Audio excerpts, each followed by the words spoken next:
Perfecto, ya está grabando esta última sesión del taller vivencial de nutrición. Muchas gracias por su asistencia y por su participación.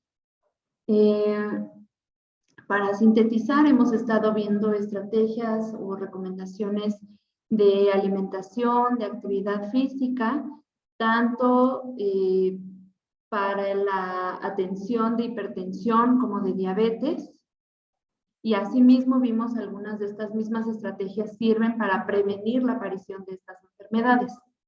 Entonces, la sesión del día de hoy, con lo que quedamos de cerrar, era con consejos prácticos, con recomendaciones muy aterrizadas para que las puedan empezar a implementar en sus hogares, con sus familias. Y déjenme les comparto pantalla.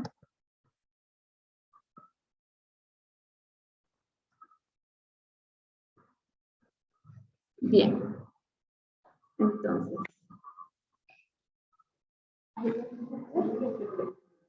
Bien, entonces, para esta última sesión del taller de nutrición, justo lo que queremos ver es cómo me mantengo saludable teniendo hipertensión o diabetes. Y lo primero que me gustaría plantearles es una dinámica. Entonces, vamos a leer un par de escenarios de la vida real con la intención de que entre nosotros como grupo brindemos ideas, consejos para darle solución a estos escenarios de la vida real y que estos consejos sean los que nos permitan mantenernos saludables. Entonces, el primer escenario que vamos a ver es el siguiente. El cumpleaños de Alberto, ¿no? Alberto va a festejar su cumpleaños el sábado y la familia le va a organizar una gran fiesta. Muchos de sus familiares van a traer comida, incluidos postres, pastel, helado, galletas. Y vamos a pensar que en este escenario en específico, un personaje imaginario llamado Marta no ha estado en una fiesta desde que el médico le dijo que tiene diabetes mellitus. Entonces, desde que ella recibe el diagnóstico, no ha estado en un escenario de convivencia social, como en una fiesta de cumpleaños, y se pregunta qué es lo que puede hacer para comer alimentos saludables mientras está en la fiesta y no descuidar su salud. Como sabemos, parte de la información que nos da el médico cuando recibimos un diagnóstico de hipertensión o de diabetes es que hay que cuidar muchísimo la alimentación, cuidar la toma de medicamentos o de fármacos que se prescriben, cuidar la hidratación y la selección de ciertos alimentos. En el caso de diabetes, por ejemplo, que es el caso de su personaje imaginario, Marta, los alimentos que hay que cuidar son aquellos que contienen hidratos de carbono, coloquialmente llamados carbohidratos. No porque los carbohidratos sean malos per se, pero hay cierto tipo de hidratos de carbono que son saludables, otros que no son saludables, y hay otro tipo de compuestos en los alimentos llamados fibra, que también es clave para el control de la glucosa en sangre. Entonces, estando en una fiesta de cumpleaños con esa oferta de comida que va a haber, ¿qué podría hacer Marta para mantenerse saludable? Entonces, para guiar ahorita la lluvia de ideas, les pongo aquí algunas preguntas que nos pueden dar algo de orientación. La primera es, ¿qué podría llevar Marta a la fiesta? Es decir, a ver, voy a hacer tantito una pausa. ¿Me podrían confirmar, ya sea en cámara o en el chat, si se escucha bien el audio? Sí, se escucha bien. Sí, se escucha bien. Sí, se escucha. Sí, escucho. Me parece que sí. En el chat, Papi, estabas comentando que no se escucha. Quizás prueba a salir de la sala y volver a ingresar. A veces eso funciona.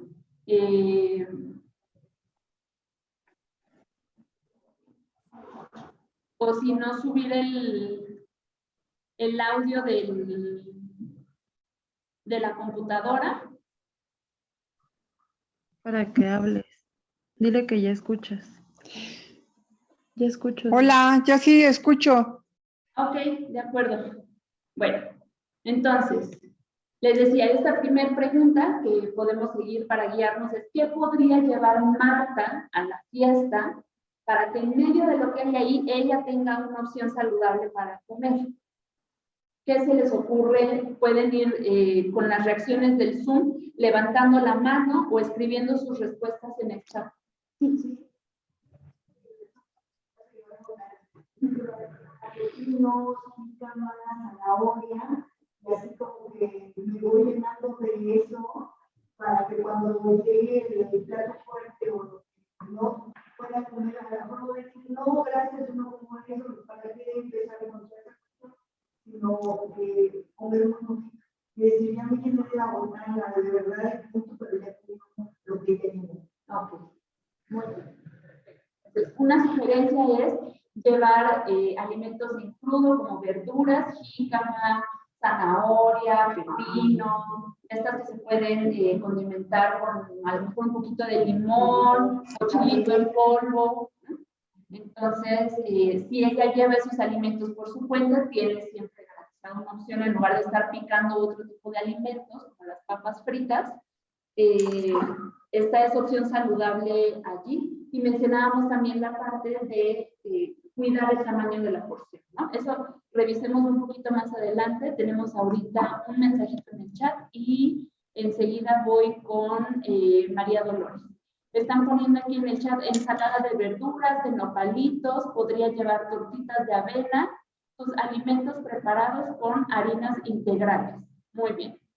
Entonces, puede hacer ya sea una ensalada de verduras en crudo o cocinados, como los nopales. Los nopales sabemos que por el tipo de mucílago que producen al cocinarse esta babita que sueltan los nopales, es fibra soluble y esa ayuda mucho a regular la cantidad de glucosa o de azúcar que pasa a la sangre. Entonces, esa es una muy buena alternativa, ¿no? En cuanto a verduras o guarniciones de verduras. Y también mencionaban tortitas de avena o alimentos preparados con harinas integrales. Muy bien. Entonces, vemos la clave, tanto en esta sugerencia de la avena como las harinas integrales, la clave es el contenido de fibra que tienen estos alimentos, al igual que los nopales o la verdura en crudo. Había levantado la mano María Dolores, pero ya no la veo por aquí. Si puede abrir su micrófono. Así, uno puede compartir unos nopalitos asados, incluso puede llevar hasta una ensalada de manzana, pero obviamente sin ningún edulcorante. Y en vez de crema pudiera ponerle yogur o jugo de naranja. Ok, ok. Sí, la combinación de la fruta con algún otro alimento que tenga otro tipo de nutrimentos, además de carbohidratos, que tengan grasa o que tengan proteína, ayuda también a regular la cantidad de azúcar que puede pasar a la sangre, ¿no? Entonces, en esa recomendación de ensalada de manzana, por ejemplo, podríamos hacer algunos apuntes. Que la manzana esté con cáscara para tener esa porción de fibra. Luego, con algunas gotitas, yo sugeriría de limón para evitar que se oxide, porque al agregar jugo de naranja estamos agregando un poco más de azúcar. Es azúcar natural de las frutas, pero azúcar al fin y al cabo, ¿no? Entonces, a lo mejor alguna cosa para que no se oxide la manzana, si es que solo va a ser manzana rebanada. Y si se va a combinar con yogur, por ejemplo, el yogur previene que se oxide la manzana, y habría que hacer el apunte de que el yogur sea natural, es decir, sin sabores a frutas, ni colorantes, ni endulzantes, que sea yogur natural sin azúcar. Esa podría ser una buena alternativa. Y yo diría, como extra, le agregamos alguna semilla que contenga grasa y proteína. Por ejemplo, nueces troceadas, pepita de girasol o de calabaza, a lo mejor ajonjolí. De manera que ya tenemos ahí un elemento con grasa que también ayuda a regular la cantidad de azúcar que pasa a la sangre. Entonces, esas son muy buenas ideas de colaciones. Otra sugerencia, por ejemplo, es que si la fiesta resulta que es una comida, que empieza como desde mediodía y luego se va alargando hasta la noche, si uno está invitado a una fiesta, uno puede conseguir tortillas hechas a mano, que normalmente tienen mayor contenido de fibra y de calcio, y entonces llevarse unas poquitas tortillas para con esas acompañar mis alimentos en lugar de las tortillas que había en la fiesta, ¿no? Que pueden ser tortillas de máquina, de maíz, ¿no? Que normalmente traen muy poca fibra, o en caso de que sean tortillas de harina, por ejemplo, me ahorro los carbohidratos de la tortilla de harina y mejor con unas tortillas hechas a mano que tienen mayor contenido de fibra, ¿ok? Sí, Celestina, tiene la mano levantada. Bueno, yo sugeriría un postre hecho con una cucharada de linaza y una cucharada de chía remojadas previamente, junto con 2 cucharadas de avena remojadas previamente, y bueno, y al día siguiente o el mismo día, licuarlas o medio licuarlas, pero agregándole un poquito de canela en polvo, de un chorrito de vainilla y a lo mejor un poco de dulce, no sé, más, podría ser mascabado, podría ser miel, podría ser molerlo con un dátil o con un higo de los deshidratados, y aparte unas 7 o 8 almendras también. Entonces, pues queda un postre muy rico y muy nutritivo. Claro, perfecto. Muchísimas gracias, Celestina, por esa receta. Sí, efectivamente, ese postre está muy bueno porque tanto la linaza como las semillas de chía, al momento de hidratarse o de remojarse en agua, sueltan un mucílago parecido al del nopal, que otra vez es fibra soluble y ayudan a regular la velocidad y la cantidad de glucosa que pasa a la sangre con el agregado de las semillas, se obtiene grasa, proteína, y el endulzante que se puede utilizar efectivamente está desde el más sencillo, que es azúcar mascabado o piloncillo granulado, la opción que daba también de los dátiles o los higos deshidratados, también funcionan muy bien para endulzar porque son frutas con bajo índice glicémico, es decir, la cantidad de carbohidratos que tienen pasan muy lentamente a la sangre y de todas maneras nos dejan esta sensación dulce en el paladar, ¿no? Entonces, sí, efectivamente, este es un postre muy completo, se puede llevar como una alternativa al momento del pastel. Y otra cosa, nos hemos enfocado en los alimentos, pero es importante también abarcar las bebidas, porque normalmente en una fiesta que hay refresco o aguas frescas preparadas con azúcar blanca, entonces también es importante el tema de las bebidas. Normalmente, ya digamos, ya es algo mucho más normalizado ahora, hay siempre la opción del agua simple, ¿no? Pero si no, siempre una botellita de agua natural ahí nunca está de más para acompañar con eso los alimentos. Tengo una opción. Dígame. Tengo una opción, yo misma. Tengo una opción para la bebida. Sí, claro. A mí me gusta preparar mi agua natural y me consigo el limón Eureka, que es el amarillo. Lo lavo muy bien, lo desinfecto y corto 2 o 3 rodajitas y los meto en una jarra de vidrio y lo meto al refrigerador. Entonces se perfuma el agua. Claro. y no me sabe tan simple, no le pongo azúcar y está fresca y como que me atrae mucho el sabor porque me queda muy bien. También cuando hay mandarina lo puedo hacer con mandarina. Qué rico.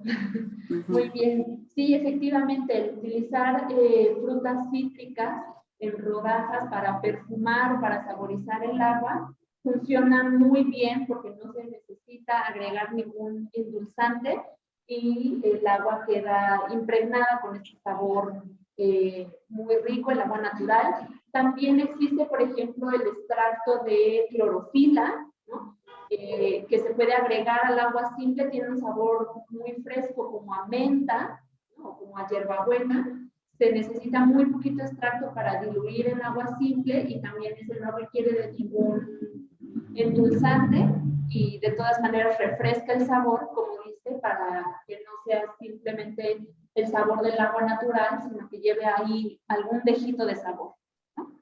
Muy bien.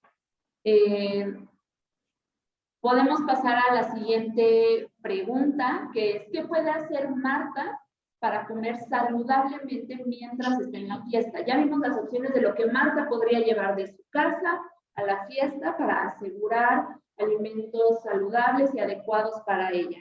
Pero ahora, estando en la fiesta, ¿qué otras estrategias puede seguir Marta? Aquí ya mencionaban el tema de cuidar el tamaño de las porciones, que sean porciones pequeñas, ¿no? Para evitar grandes cantidades de comida y sobre todo si son alimentos ricos en carbohidratos, como el arroz, por ejemplo, o a lo mejor unas papas con rajas o algo así, pues evitar que sea una cantidad por arriba de lo recomendado en cuestión de carbohidratos. ¿Qué otras recomendaciones se les ocurren? Invito, si gustan, a las que no han participado todavía, si quieren compartirnos alguna de estas alternativas que se les ocurran. María Dolores, dígame. No, es que fue error técnico. Ahorita voy a ver qué le pasa a mi celular. Gracias. No se preocupe, no pasa nada. ¿Alguien más que guste poner en el chat o levantar su manita para compartir?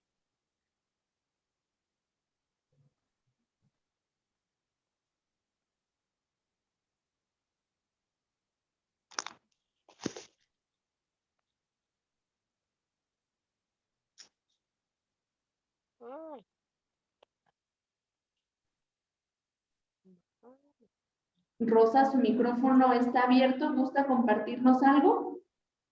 Ah, ok, no me di cuenta que lo abrí. No. Iba a entrar al chat.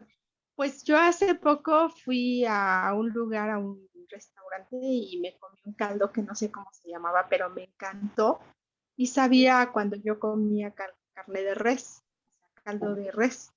Y podría ser un caldo, ay, que quede riquísimo y nada más se le pone chayote, calabaza y yo le molí al caldito. Bueno, primero puse el agua a hervir y y molí ajo, cebolla, un pedacito de tomate y un pedazo de chile, ay, ¿cómo se llama? Para hacer chiles rellenos, ¿cómo se llama? Poblano.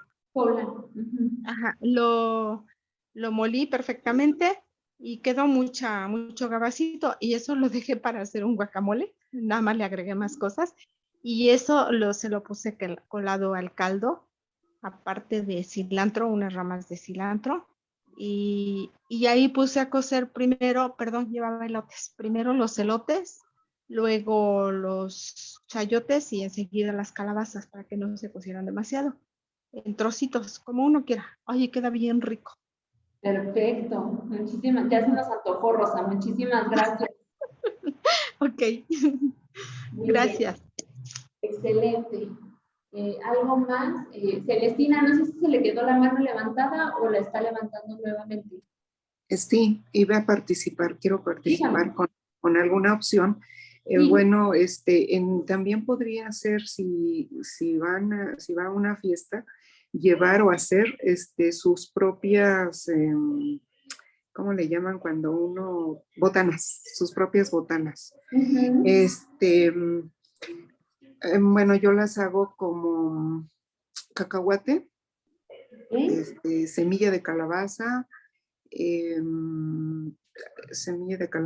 cacahuate, nuez de la India y nuez de la otra, o hay otra, ahí, se me está olvidando, semilla de girasol. Bueno, una mezcla de semillas como un poquito tostadas, asadas, un poquito tostadas, y les puedo poner salsa macha, poquita salsa macha y como fritos en aceite de oliva, pero salteados, como salteados con aceite de oliva y quedan muy ricos como Perfecto. botana natural. Sí, sí, muy bien, como una salsita de semillas. Así. Muy bien, muchísimas gracias, Celestina. Efectivamente, esa es otra alternativa, ¿no? Es llevar sus propias botanas, sobre todo aquellas que tienen grasa o proteína para, digamos, como hacer un poco de contrapeso con los alimentos que contienen carbohidratos. Otra de las opciones, mencionábamos el tema de servirnos poquita porción, y la otra es no engañarnos porque, bueno, me sirvo poquito, pero me sirvo 3 veces, ¿no? Porque luego ese es el truco de, bueno, me sirvo poquito y repito. Procurar mantener, digamos, como claro el tamaño de porción que yo debo de consumir y no excederlo, ¿no? Entonces, si yo ya sé que lo que debo de consumir es media taza de arroz máximo, ¿no? Que es el equivalente a lo que cabe en una flanera, por ejemplo, yo puedo decidir si me lo sirvo todo de un jalón o me lo sirvo en 2 tandas, pero no exceder esa cantidad de alimentos con hidratos de carbono o con carbohidratos para saber que estoy controlando mi glucosa en sangre. Entonces, también el tema de repetir o no repetir, habría que poner atención en ello. Normalmente, cuando tenemos la tentación de repetir o de que a lo mejor me quede con hambre, lo que se recomienda es, bueno, coma más verduras, ¿no? Porque de eso no hay problema, genera mayor sensación de saciedad, porque sobre todo si son ensaladas hay que estarlas rumiando y rumiando, y entre tanta masticada a uno se le va bajando la sensación de hambre o de apetito, y son alimentos que aportan principalmente agua, vitaminas, minerales, pero no nos preocupamos por los carbohidratos, ¿ok? Entonces, esa es otra de las recomendaciones.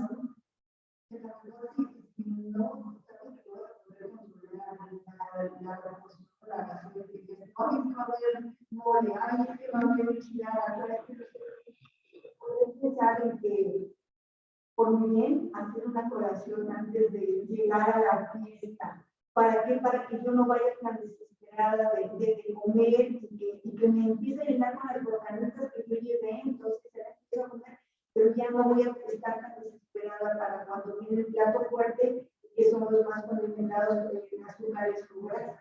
Es una gran recomendación. Procurar, si yo ya sé que soy una persona de apetito voraz, ¿no? Puedo comer una pequeña colación antes de irme a la fiesta, de manera que cuando yo llegue, no llegue con el hambre del lobo, ¿no? A querer devorarlo todo, y entonces puedo regular mucho más fácil el tamaño de la porción y la cantidad de veces que repito o que me sirvo en el plato. Entonces, esa es otra muy buena idea, poder hacer una colación previo a irme a la fiesta. Otra de las recomendaciones, les voy a decir,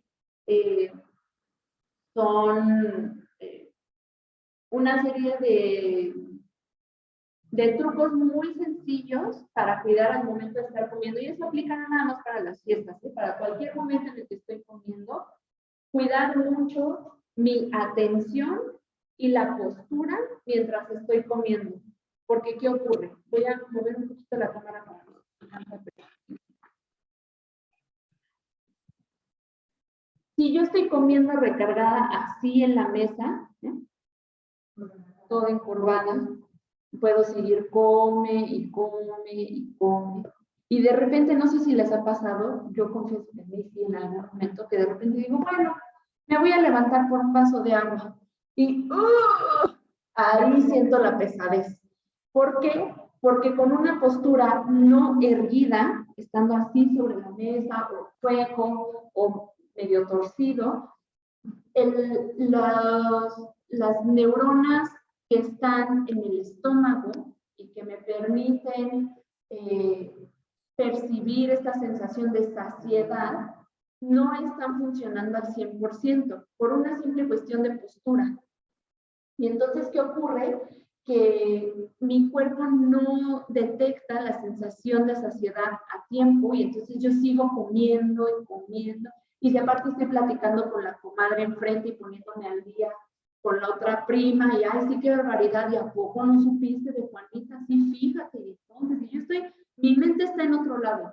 Yo puedo seguir comiendo y comiendo y comiendo, y de repente, cuando cambio la postura a algo más erguido, me levanto o incluso me pongo de pie, entonces ya noto toda la pesadez en el estómago y en los intestinos.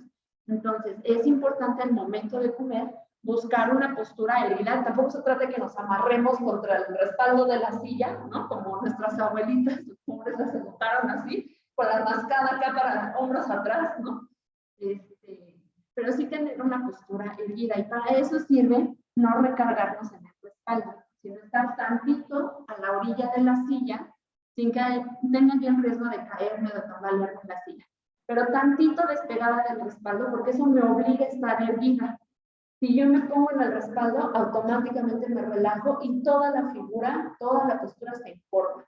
Entonces, ese es otro de los trucos que podemos seguir, ¿no? El vigilar y observar nuestra postura al momento de estar comiendo. La otra, como les decía, es estar poniendo atención a lo que me estoy comiendo.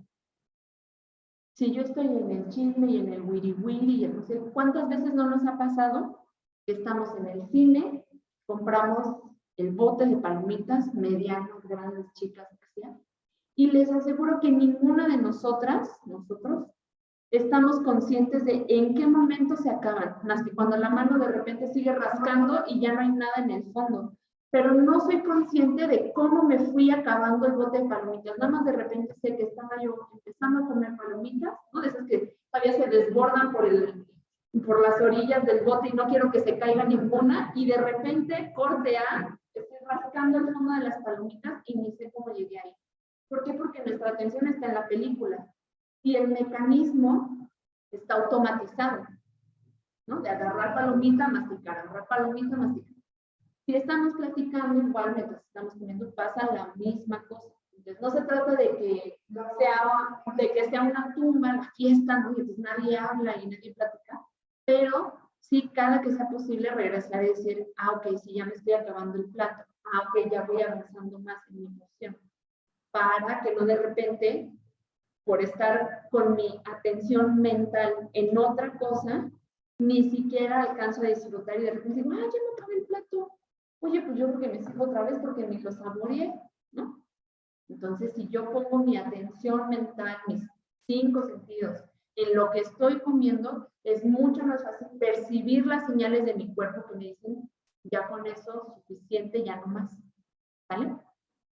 Entonces, eso es lo que después de la comida, normalmente hay juegos de la comida y el pastel, o incluso después del pastel, una caminata. Si la fiesta es ahí en la casa, pues le doy vueltas al patio, si es en un jardín, pues le doy vueltas al jardín, o subo y bajo escaleras, ayudo, si es una fiesta en una casa, si es una fiesta familiar, puedo ayudar a lavar platos. El caso es que yo tenga algo de actividad física, me pongo a jugar con los niños, a corretear chamacos. El caso es tener actividad física para también ayudar al proceso de digestión del cuerpo. Eso también es algo muy útil. Muy bien. ¿Alguna duda hasta aquí o vamos bien? ¿Aquí en el Zoom también vamos bien? Sí, vamos bien. Sí, vamos bien. Perfecto, muy bien, chicas. Entonces, siguiente escenario. Alimentos para Felipe. Don Felipe tenía la presión arterial levemente alta la última vez que fue al médico, y el médico le recomendó que disminuyera la cantidad de sodio en sus comidas.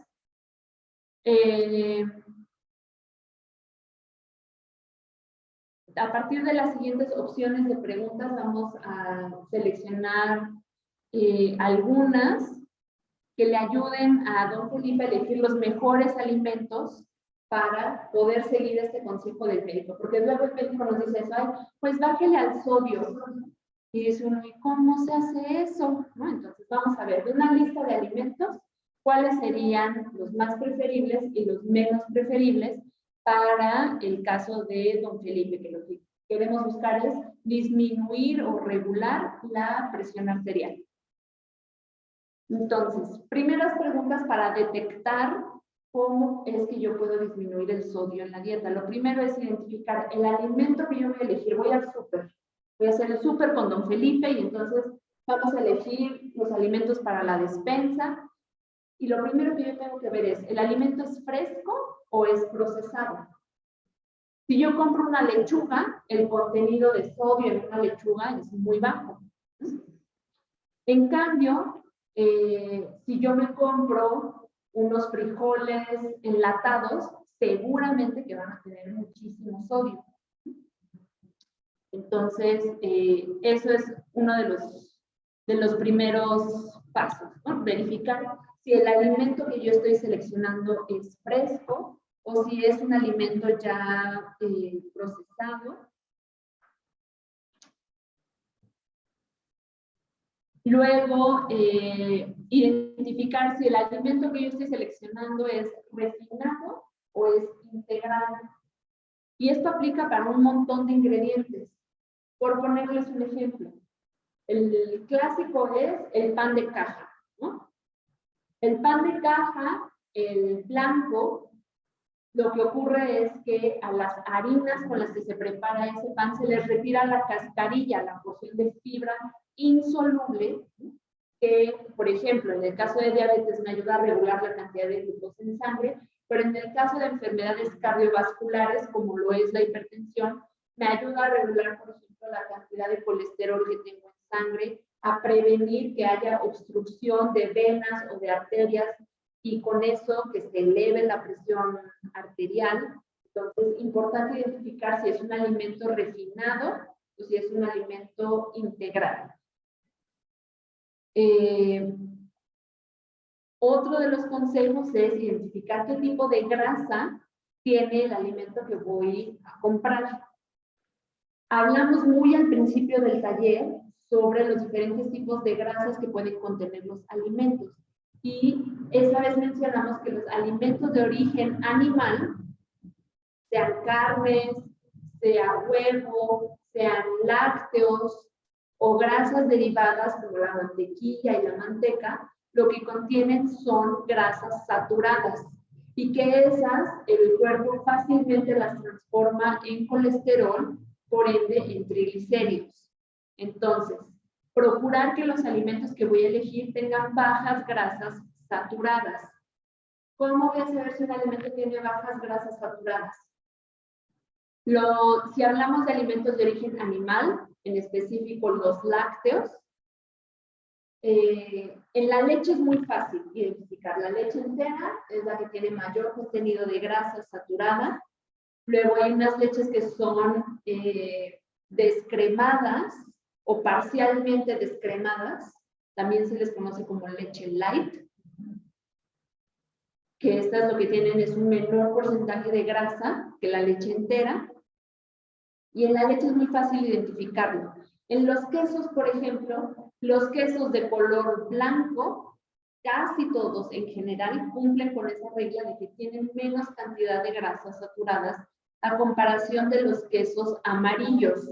Léase manchego, chihuahua, gouda, y otro tipo de quesos ya mucho más madurados, como los quesos franceses, el brie, el camembert, el queso suizo, el queso azul incluso, el roquefort, etcétera, etcétera, ¿no? Entonces, estos quesos madurados, o se les llaman quesos curados también, son productos que por el tiempo justamente de maduración que tienen, se les acendra más la cantidad de grasa saturada a comparación de los quesos frescos en los que incluso se utiliza cuajo para cortar esa grasa y esa proteína y que cuaje el queso antes de que se llene de grasas saturadas.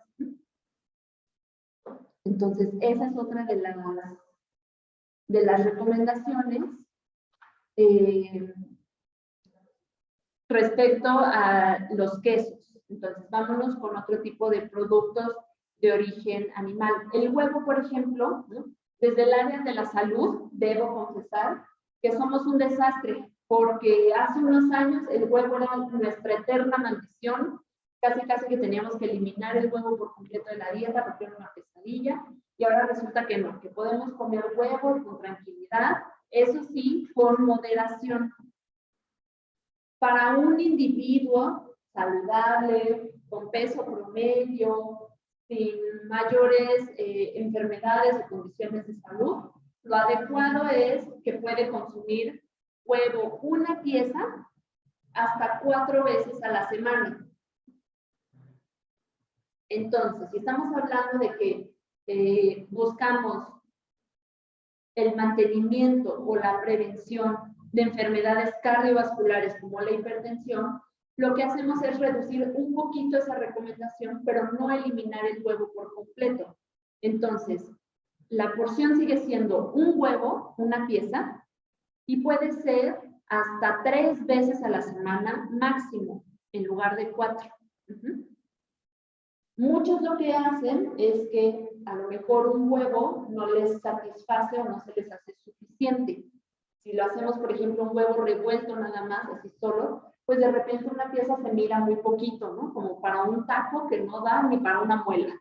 Pero entonces ahí entran varios trucos que podemos aplicar. A este huevo se le pueden echar, por ejemplo, ejotes cocidos, ejotes hervidos para aumentar el volumen del huevo. O una salsita de tomate verde, por ejemplo, y se hace una salsita de huevo. O se pueden agregar unos champiñones, o se puede agregar calabacita, espinacas, hojas de espinaca frescas, para hacerlo o como huevo revuelto o como omelette. Y con eso aumenta el volumen del huevito y entonces ya me parece algo que más llenador, pues como que digo, ya con este desayuno ya quedé. Otra de las recomendaciones es que a veces hay quien puede agregar un huevo entero a su porción y luego solamente las claras de una segunda pieza de huevo. ¿Por qué? Porque he sabido que en la yema es donde se concentra la mayor cantidad de colesterol en el huevo. El problema es que pues ahí junto con el colesterol se nos dan otros nutrimentos como el hierro, como la vitamina B12, como la vitamina A, que es lo que le da ese color amarillo, potente, naranjoso a la yema del huevo. Entonces, pues al eliminar la yema perdemos esos nutrimentos. Sí, nos deshacemos del colesterol, pero perdemos también toda esa riqueza de la yema del huevo. Entonces, por eso la recomendación es una pieza y acompañarla de verduras para aumentar el volumen y con eso también regular. Las verduras también contienen fibra y con eso también se regula la cantidad de grasa que se absorbe y que pasa a la sangre. Lo mismo que hace la fibra con la glucosa, regula la cantidad de glucosa que pasa a la sangre, lo mismo hace con las grasas. ¿Ok? ¿Dudas hasta aquí? Sí, porque muchas ocasiones la dieta yo lo voy a decir, no puedo comer huevos o comer claras. Vamos a estar consumiendo otra vez, o sea, sí podemos comer huevos, se puede. Sí, claro, se puede comer el huevo entero. Lo que les decía, la clave está en moderar la porción, la cantidad de huevo que se va a consumir en una sentada. A lo mejor, por ejemplo, voy a preparar huevos para la familia y entonces si somos 3 personas, me doy chance de cocinar 4 huevos. Entonces es un huevito extra para aumentar el volumen, pero no alcanzan a hacer 2 piezas por persona, ¿me explico? Y entonces ese pequeño truco puede funcionar para aumentar un poquito y si aparte le agrego ya mi salsita de tomate o unos frijoles de la olla, etcétera, ya aumento mucho más la cantidad y con eso puedo satisfacer. También se puede seguir la recomendación de las claras, pero que sepan que no es, digamos, ya no hay que satanizar al huevo, ¿no? Como este alimento prohibido, porque qué barbaridad del colesterol, ya no es necesario verlo de esta manera. Para la última pregunta, ¿no? Sobre qué alimentos puedo elegir para don Felipe en el súper, ¿qué puede utilizar don Felipe para sazonar? Aquí en el chat ya nos están dando algunas sugerencias o recomendaciones, Por ejemplo, sazonar con hierbas de olor, sazonador vegetal bajo en sodio o sal de mar, poca. Perfecto. Ahorita llegamos a esa parte de los sazonadores y de los condimentos para preparar los alimentos, pero efectivamente hay una amplia variedad y oferta de productos ahora que pueden hacer las veces de la sal y que sirven muy bien para dar sabor a los alimentos. Entonces, siguiendo con esa línea, vamos a ver la siguiente información. Denme un segundo. ¿Qué tipo de alimentos elegir con más frecuencia y qué tipo de alimentos elegir con menos frecuencia? Otra vez, pensando que estamos acompañando a don Felipe en el súper, que tenemos que ver qué productos de despensa le funcionan mejor. Alimentos frescos con un mínimo de procesamiento, elegirlos con más frecuencia.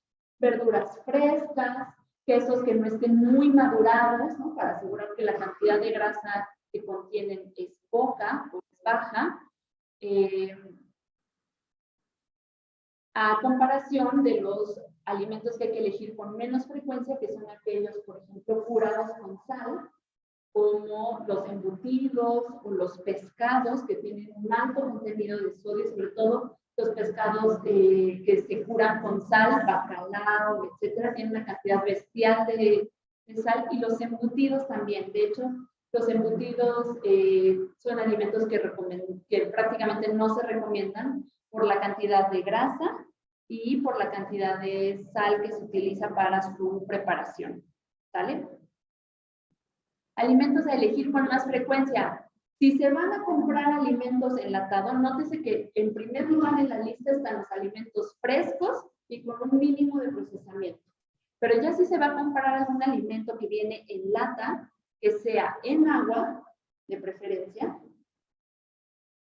y el atún en agua, por ejemplo, o las verduras, procurar que sean, que vengan en agua, no en preparaciones como caldos o sopas instantáneas. Y las verduras o los productos en general que se compren en lata, es importante enjuagarlos.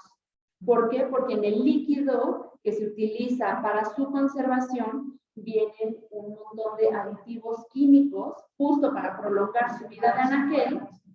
Exacto. Incluidos el dichoso glutamato monosódico, que al final de cuentas es un conservador, es un producto de la industria que contiene muchísima cantidad de sodio y que se utiliza para conservar los alimentos. Entonces, si se va a comprar un producto enlatado, drenarlo, escurrirlo, enjuagarlo para retirarle los restos del líquido que le haya podido quedar, y entonces ya se puede utilizar el producto con más confianza para retirar el exceso de sal. En el espejo, en la parte contraria de qué alimentos elegir con menos frecuencia, les decía, los alimentos en lata que vienen en caldo, como sopas instantáneas, vienen con muchísima cantidad de sal adicionada, y el problema es que ahí no se puede drenar nada, ya está todo preparado como sopa. O también las verduras encurtidas, las que vienen en conservas, en vinagre, etcétera. Justo esos son métodos de conservación que como civilización desarrollamos desde hace muchísimos años para preservar alimentos y tener reservas para las épocas en las que había escasez de alimentos, pero esos métodos de conservación, así se llama el método, se basan en concentración de sólidos, es decir, concentración o de mucha sal o de mucha azúcar. Las mermeladas, por ejemplo, la razón por la que se conservan y tienen esa vida en aquel es por la cantidad de azúcar que contienen. Las conservas de verduras o los encurtidos se basan en el ácido y en la cantidad de sal que contienen. Entonces, nos preguntan, por ejemplo, aquí en el chat, Marta, si las alcachofas enlatadas son buenas. Pues miren, ni bueno ni malo, sino todo lo contrario. La alcachofa como tal es un muy buen producto, es un alimento con un alto contenido de fibra, muy rico en minerales, en hierro, etcétera. Para temas, por ejemplo, de fortalecimiento de los músculos, de la masticación, es súper buena, ¿no? Por la fuerza que se tiene que hacer para limpiar las hojitas de la alcachofa para masticar la fibra, etcétera, fortalece mucho tanto la dentadura como todos los músculos que nos sostienen maxilares para el proceso de masticación. Entonces, la alcachofa así a secas es un buen producto. Ahora, la que viene enlatada viene en una especie de salmuera, justo para conservarse. Entonces, lo que se puede hacer es drenar el producto, no consumir esa salmuerita. Las alcachofas son más difíciles de enjuagar, pero lo que se puede hacer es, una, cuidar el tamaño de porción que me sirvo. No me voy a acabar una alcachofa completa, quizás en una sentada, sino un cuarto o máximo la mitad de una alcachofa. Y luego que al momento de consumir mis alimentos yo tome abundante agua simple para contrarrestar un poco la concentración de sal que tiene esta salmuera o esta preparación de la alcachofa en específico. ¿De acuerdo? Entonces, siguiente punto, alimentos a elegir con más frecuencia. Ya lo decíamos, quesos bajos en sodio. No nada más los quesos blancos porque tienen menor cantidad de grasa, sino también aquellos que tienen un bajo contenido de sodio. Ahora con los nuevos sellos de etiquetado es mucho más fácil identificarlos. Si tiene un sello que dice exceso de sodio, no lo elijo, ¿de acuerdo? Siempre hay una opción que se puede seleccionar que no tiene exceso de sodio y que son quesos bajos en contenido de grasas saturadas, ¿ok? Los quesos madurados, decíamos los amarillos, los que tienen más grasa, normalmente también para conservarlos y que tengan ese sabor característico, cremoso, grasoso, también se les adiciona mayor contenido de sal. Entonces, pues tanto por las grasas como por la concentración de sodio, es mejor elegir los quesos blancos o con menos procesamiento. En cuanto a botanas, por ejemplo, hay algunas mezclas de semillas, nueces, etcétera, que vienen o bajos en sodio o de plano sin sal. Hay semillas tostadas, pepitas de calabaza, etcétera, que ya vienen tostadas, pero sin la sal agregada. Esas pueden funcionar muy bien para estar botaneando. Luego, para palomitas de maíz, por ejemplo, normalmente, si recomendamos palomitas de maíz, son de las caseras, de las que se hacen en ollita, con aceite. Al final, ya que reventó el grano, se les agrega una pizca de sal de mar, pero pizca, muy pizca de sal de mar, porque las que vienen en paquete o en bolsita de las que se meten en microondas, tienen muchísimas grasas y muchísima sal, muchísima. Toda esa cosita amarilla que se les pega, que les da sabor a mantequilla. En primera eso ni es mantequilla, es sabor a mantequilla. Y luego tiene una cantidad bestial de sal que no es nada recomendable, sobre todo si estamos hablando de cuidar condiciones como la hipertensión. Ahora, en otro tipo de alimentos, aquellos a elegir con más frecuencia, arroz o pastas simples. ¿A qué me refiero con simples? Luego hay algunas pastas o algunas preparaciones con arroz o con fideos que ya vienen de esos listos para comerse, que solo se agrega agua o etcétera, que ya vienen con algún aderezo o una salsa para prepararlos. Estos aderezos o salsas suelen tener muchísimos conservadores, incluidos el glutamato monosódico. Entonces, de preferencia comprar el arroz simple, para ponerlo uno a cocer, los fideos lo mismo, las pastas lo mismo, y evitar aquellas que son de preparación rápida o instantánea, justo por este tipo de aditivos que contienen. Sí, claro.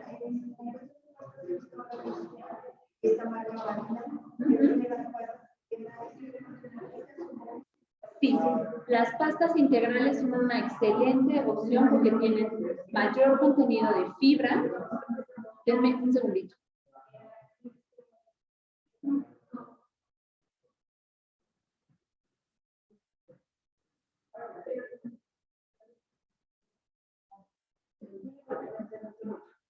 Okay. Entonces, breve pausa. las pastas integrales son una muy buena opción porque tienen mayor contenido de fibra y también son pastas que justo por su característica de ser integrales, no generan tanto, ¿cómo decirlo? Tanto almidón como las pastas tradicionales que vienen refinadas o sin cascarilla. Entonces funciona también justo para, no nada más para hipertensión, sino para diabetes también pueden funcionar muy bien las pastas integrales y además absorben menos sal, ¿no? Entonces eso también funciona.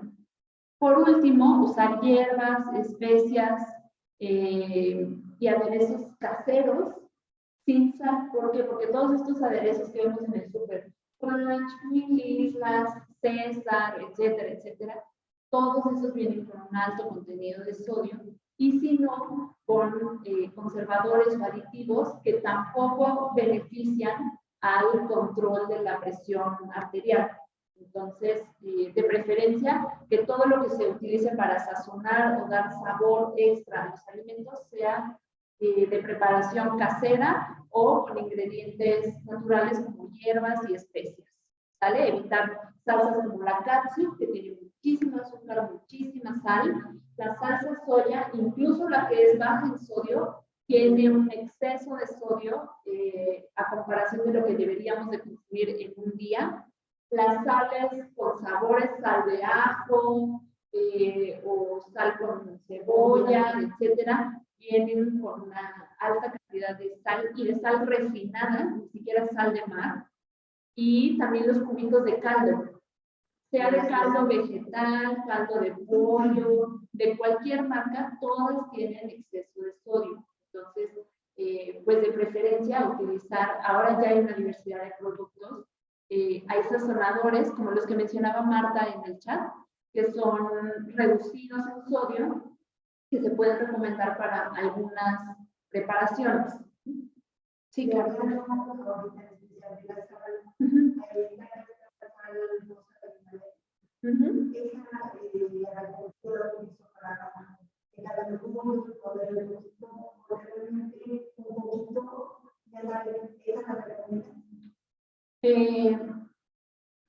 Sí, pero con moderación. Porque, ¿qué ocurre?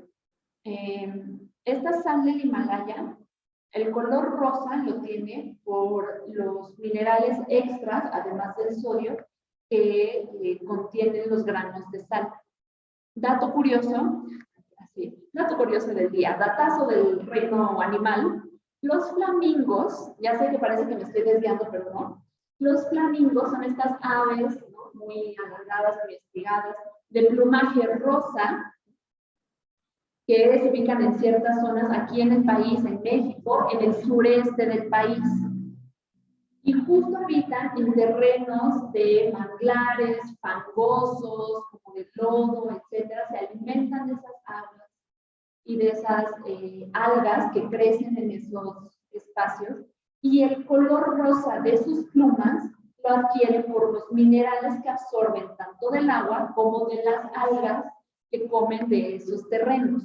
Entonces, son tierras muy cargadas de minerales, no nada más de sal, de cobre, de magnesio, de hierro, de yodo, etcétera, etcétera. Y por eso adquieren ese color. La sal del Himalaya es igual rosita por esas mismas características, por la riqueza de nutrimentos del suelo en el que se producen. Ahora, la sal del Himalaya no deja de ser una sal de roca. Ahorita voy a esa diferencia, ¿no? La sal de roca, la sal de mina, como la llamamos aquí, es esta sal que viene completamente cristalizada, sólida, seca, muy dura, que literalmente parecen piedras. Esa sal, aunque se compre en grano, tiene proporcionalmente tiene muchísima más cantidad de sodio que la sal de mar, curiosamente, ¿no? Uno pensaría que podría ser al revés. La sal de mar lo que tiene es una textura medio húmeda, como si fuera arena mojada, hagan de cuenta. Está también cargada con otros minerales aparte del sodio, pero justo esos otros minerales proporcionalmente hacen que la cantidad de sodio presente en esa sal no sea tan elevada como en las sales terrestres o de roca o de mina. Entonces, sugerencia personal, individual, vayan alternando el uso de cada sal. Unas veces sal de piedra, otras veces sal de mar. Si están con una persona o ustedes mismos están cuidando o monitoreando una condición de hipertensión, usen con mayor frecuencia la sal de mar, ¿ok? A diferencia de la sal de mina. Y luego, si van a utilizar sal de mina o sal de roca, que sea en grano, que no sea molida o como la refinada que venden en bote nada más para escurrir encima, porque así como les contaba la vez pasada que el azúcar la blanquea con cloro, lo mismo le hacen a la sal. Y en el proceso de refinamiento pierde todos los otros minerales que contiene la tierra o el cristal sólido y se quedan solamente con el sodio, con el cloruro de sodio. Entonces, no usar sales refinadas para nada. Si van a utilizar sal de grano, que sea alternado a la sal de mar. Y si están cuidando una situación o una cuestión de hipertensión, que sea mayor la cantidad de veces que utilizan sal de mar a la sal de roca. ¿Okay? Otro tip, al momento de estar cocinando, pues para darle sabor a nuestros alimentos utilizamos sal. Y hay algunas situaciones en las que es recomendable utilizar más sal y en otras menos sal. Les voy a poner un ejemplo. Cuando yo voy a hacer verduras hervidas y no quiero que me queden recocidas, sino un poquito crujientes para darles color, textura, etc. El truco para eso es hervir las verduras por un par de minutos en agua con sal, agua hirviendo con sal, y se retiran, pero literalmente las verduras se quedan 2, máximo 3 minutos en el agua, se retiran y luego se enfrían, se pasan por el chorro del agua fría o se meten en una bandejita que tenga agua con hielos para frenar el proceso de cocción, que me queden los colores de las verduras muy brillantes, no pierdo minerales, no pierdo vitaminas, ya cambié el proceso de cocción para modificar el sabor, la textura, pero la cocción dura eso, dura muy poquito, 2, máximo 3 minutos en el agua. Entonces, si yo le quiero dar sabor a esas verduras y que no me sepan simplonas y nada más remojadas en agua, esa agua conviene que quede ligeramente salada, pero lo estoy recalcando así, ligeramente salada, ¿ok? ¿Por qué? Porque van a estar muy poco tiempo en el agua y el resto de la sal se va a quedar en el agua. La que alcanza a absorber la verdura va a ser muy poca, pero esa poquita que absorba le va a dar sabor. Entonces, para cocciones rápidas, se recomienda que el agua esté ligeramente salada y se retira. ¿Por qué? Porque el resto de la sal se va a quedar en el agua y esa agua no me la voy a tomar. Para cocciones prolongadas, donde el alimento que yo voy a poner a cocer en esa agua, el alimento va a absorber prácticamente todo el agua, por ejemplo, el arroz, ahí sí el agua tiene que tener casi nada de sal. Casi nada de sal. ¿Por qué? Porque toda esa agua que contenga sal y alguna otra cosa para darle sabor, 100% la va a absorber el alimento. Entonces no quiero que absorba una cantidad bestial de sal o de sazonadores, quiero que absorba muy poquito. Entonces, para cocciones prolongadas en donde el alimento va a chupar buena parte de esa agua o al 100% la va a consumir, se recomienda que la cantidad de sal en el agua sea muy, muy poquita. ¿Sale? ¿Dudas hasta aquí en el Zoom? Escriban en el chat, manifiéstense en el micrófono. No, Pues, gracias. Ok. No, todo bien. Perfecto.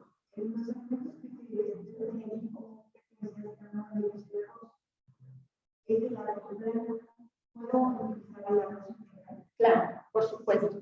El arroz integral se recomienda tanto para diabetes como para hipertensión, porque al contar con la cascarilla, les decía, la cascarilla hace esta función de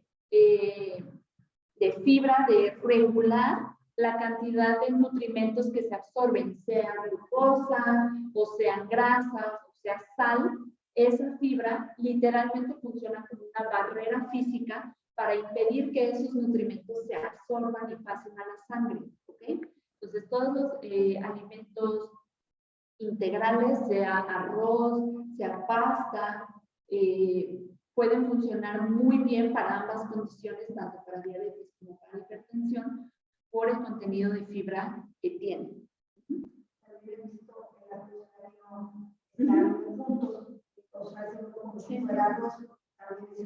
También funciona. La quinoa es un cereal originario de Sudamérica, de la región de los Andes, y es un alimento primo hermano del amaranto. Si nosotros vemos, lo consideramos cereal, ¿no? Ahí en el grupo de los cereales entra el arroz, el trigo, la avena, el amaranto, la cebada, el centeno, etcétera, etcétera. Les decía, la quinoa es un primo hermano del amaranto y ambos cereales son muy ricos en fibra, ricos en calcio y ricos en proteína. Aunque no lo parezca, parecen unas bolitas ahí muy sencillitas que qué chiste van a tener, pues son unos superalimentos con alta densidad nutrimental, es decir, tienen muchos nutrimentos en poquita porción de alimento. Entonces la quinoa también se considera equivalente, de hecho, al arroz integral por la cantidad de fibra que contiene. Entonces, ya sea por separado o en mezclas de cereales, como los que venden ahora en los supermercados, funcionan muy bien para ambas condiciones, para hipertensión y para diabetes. ¿Sale, vale? Sí, buenas tardes, Jimé. Una pregunta. Por ejemplo, si combinamos los cereales, por decir cereal con leguminosa, yo compré una mezcla que trae arroz natural y lenteja naranja, lenteja rosa y lenteja natural. Sí. Esa se recomienda hacerla cuando hace uno, por decir, caldo de verduras, echarle un poquito a ese tipo de caldos. Sí, es bueno combinar ese tipo de cereal con leguminosa. Gracias. Sí. Muchas gracias, Marta, por su pregunta. Sí, efectivamente es una buena idea combinarlos. En primer lugar, porque la combinación de cereal con leguminosa me da una proteína completa, lo que llamamos proteína de alto valor biológico, equivalente a las proteínas de los alimentos de origen animal, como las carnes, como el huevo, como los lácteos, ¿no? Combinar cereal y leguminosa nos da ese tipo de proteínas. Y puede ser desde maíz y frijol en forma de enfrijoladas, tlacoyos, sopita de frijol con tortilla, etcétera. Todas esas combinaciones funcionan muy bien. Otra de las razones por las que funcionan muy bien es porque las leguminosas en general tienen un alto contenido de fibra insoluble y también de almidones resistentes. Es decir, hay alimentos que contienen almidón, como el arroz o como algunas frutas, y que al momento de digerirlas, ese almidón, nuestro cuerpo las digiere y las transforma en glucosas simples, de la que llamamos azúcar que pasa a la sangre. ¿Okay? Lo que tienen las leguminosas, y en particular algunas, como los frijoles negros, es que tienen almidones resistentes. Entonces, esos almidones resisten todo nuestro proceso de digestión, de masticación, de jugos gástricos, de enzimas, etcétera, etcétera, y nunca se convierten en glucosa simple. Entonces, me dan sensación de saciedad, pero no se transforman en azúcar en sangre. ¿Ok? Entonces, eso, sumado a la fibra, vuelve a las leguminosas un alimento ideal para este tipo de condiciones.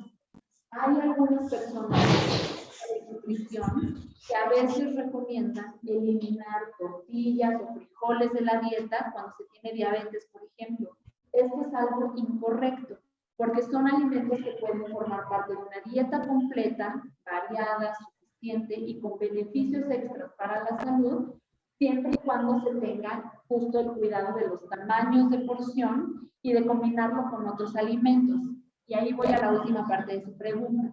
Al momento de que usted combina esa mezcla de cereales con leguminosas y le agrega usted las verduras, sea en el caldo, etcétera, todo eso ayuda a que al momento de digerir no se hagan picos de azúcar en sangre, la cantidad de grasa que puedan contener esos alimentos se regula tanto por la fibra de las leguminosas como por la fibra de las verduras. Si usted conserva el caldito de las verduras en donde hizo la sopa, ahí están todos los minerales de esa verdura, no se pierden, y hacen una comida completa. ¿Ok? Entonces sí, esa combinación que hace es muy correcta. Perfecto, gracias. Y también tengo otra pregunta respecto a esa mezcla. Por decir, yo soy una de las personas que pues no desperdicio la comida. Entonces haga de cuenta que hoy hice ese caldo y sobró, y ya para mañana pues a lo mejor ya no se me antoja el caldo con la verdura y la leguminosa. Yo lo que hago es que las licúo y hago una crema con crema de almendra o crema. ¿Es correcto? ¿No pierde de alguna manera los nutrientes o si es adecuado o no es adecuado? Gracias. En cuestión de minerales, no se pierde nada, porque los minerales quedan atrapados en el agua del caldo. Lo que sí ocurre con las sopas de verduras en general es que, digamos, las vitaminas son hidrosolubles, es decir, se diluyen o se disuelven en agua, y luego también son termosensibles. Entonces, con una exposición al calor prolongada, esas vitaminas pierden su configuración química y entonces se transforman en otra cosa. Digamos. En cuestión de vitaminas, sí se pierde cuando hervimos las verduras o las ponemos a cocer al vapor, por ejemplo, o las hacemos sopa, pero los minerales se quedan en el agua. Vitaminas perdemos, pero minerales los conservamos. Ahora, ¿es terrible? No. Porque ¿cómo le hago para reponer esas vitaminas que perdí? Empiezo mi comida con una buena ensalada. Y entonces ahí ya tengo esas vitaminas y aparte tengo mi caldito de verduras lleno de minerales y lo puedo complementar con el arroz y las lentejas. ¿Vale? Perfecto. Muy bien. Muchas gracias, Marta. Entonces, si no hay más dudas sobre esto, vamos a pasar a los siguientes consejos que tienen que ver con los sazonadores y los condimentos que utilizamos para darle sabor a la comida. Entonces, en general recomendamos utilizar hierbas de olor y especias para condimentar los alimentos. Del lado izquierdo les aparecen las especias más comunes o las más utilizadas: canela, clavo de olor, jengibre, nuez moscada, ajo y cebolla.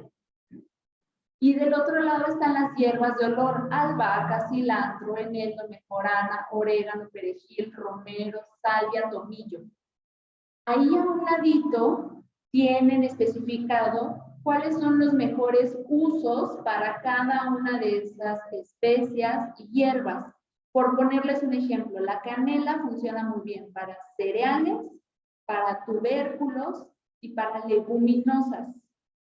Entonces, cuando hablamos de que sirve para cereales, por ejemplo, cuando yo voy a cocinar quinoa, la quinoa es un cereal que al momento de hervirlo es bien apestoso, tiene un olor muy, muy penetrante y no necesariamente agradable.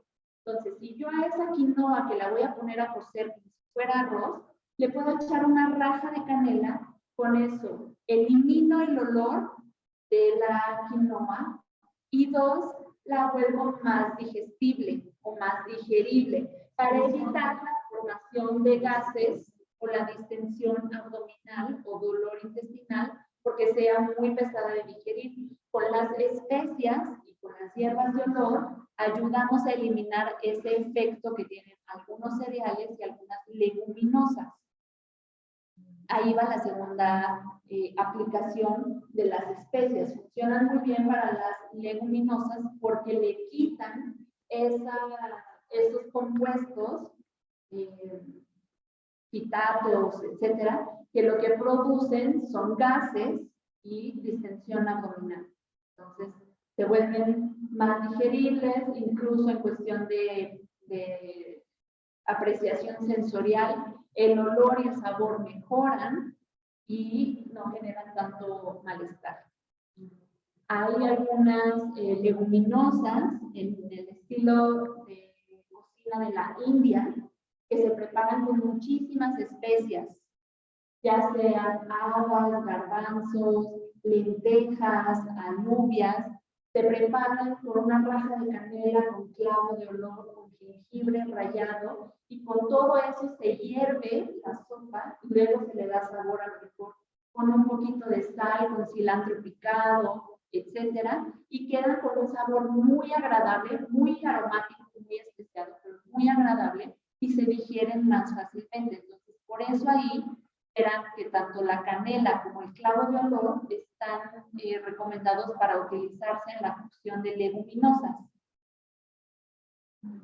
Volviendo a la canela, vemos ahí que se utiliza para cereales, ya lo vimos, cereales como el arroz, por ejemplo, como la quinoa, como la avena, el amaranto, y también se utiliza para tubérculos, como cuáles, como la yuca, como el camote, como el taro o la malanga, dependiendo de cómo la conozcan en su región. Es un tubérculo justo muy parecido al camote, es de color blanco por dentro y con unas vetas o rayitas moradas a lo largo de todo el tubérculo, ¿no? Ese es el taro o la malanga. La yuca también se puede preparar con canela, el camote, tanto el amarillo como el blanco. Y en fin, para ese tipo de cocciones funciona muy bien. Y con eso se perfuma, se da sabor sin necesidad de endulzarlos, por ejemplo, estos tubérculos que normalmente se utilizan para preparaciones dulces. Luego, el clavo de olor lo tenemos, además de las leguminosas, lo tenemos también para sopas y verduras. Por ejemplo, para las personas que de repente el brócoli o la coliflor les caen muy pesados o el aroma no les gusta porque es muy fuerte, muy poderoso, al momento de hervirlas o de cocerlas, poner unos clavitos, literalmente nada más, 2 clavitos de olor en el agua, basta para eliminar ese olor, hacerlo otra vez más digerible y de mayor agrado al paladar, ¿no? Entonces, para ese tipo de verduras también funciona muy bien. Luego tenemos el jengibre para sopas, verduras y proteínas. Y en proteínas, pues está incluido las proteínas vegetales y las proteínas animales. Para cualquiera de esas funciona y funciona bien. La nuez moscada funciona para verduras y proteínas. Normalmente lo asociamos como con la repostería o el pastelito, con un poquito de nuez moscada. Pero para las preparaciones saladas también funciona muy bien en verduras y en proteínas. Y el ajo y la cebolla en polvo, pues prácticamente para todo, ¿no? Sí.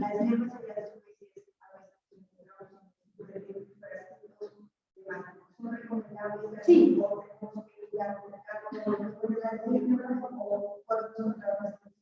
Se pueden comprar en el súper. Lo único que sí les recomiendo, por ejemplo, en ajo y cebolla en polvo, revisar que no traigan sal, que sea solamente ajo en polvo, solamente cebolla en polvo y que no traigan o sal o glutamato monosódico. Mientras no traigan ninguna de esas dos cosas en la etiqueta, los pueden utilizar sin problema de los que venden en frasquito en el súper. Las demás especias y las demás hierbas de olor generalmente vienen sin sal.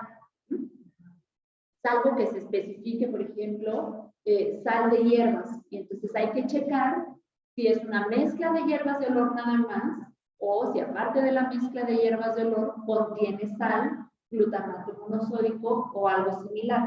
¿Okay? Luego tenemos las hierbas de olor. la albahaca o albácar, como lo conozcan, para sopas, ensaladas, verduras y proteínas. Cuando tenemos problemas de digestión con las leguminosas o con ciertas verduras, como ya lo mencionábamos, las coles, el brócoli, la coliflor, masticar albahaca cruda sirve mucho, una, para mejorar el aliento y dos, para mejorar la digestión y disminuir la inflamación intestinal. Entonces, ya sea que lo incluyan en la preparación del alimento o que lo mastiquen aparte o que se hagan una infusión con hojas de albahaca fresca, funciona muy bien para mitigar esos síntomas gastrointestinales. ¿Vale? El cilantro sí lo recomiendo utilizar en fresco, lo venden también deshidratado, pero ese sugiero utilizarlo en fresco, tanto para salsas, estofados de verduras o para el arroz, funciona muy bien para las verduras, en crudo, por ejemplo, también funciona bastante bien. El eneldo en sopas, ensaladas y verduras, luego es difícil de encontrar fresco, ya casi no se vende fresco, casi todo viene seco en frasquito, pero si llegan a encontrar fresco es lo más rico. Con los chayotes, hace una mancuerna padrísima, y el eneldo también funciona muy bien, les decía, en sopas o con verduras. La mejorana, sí, perdón.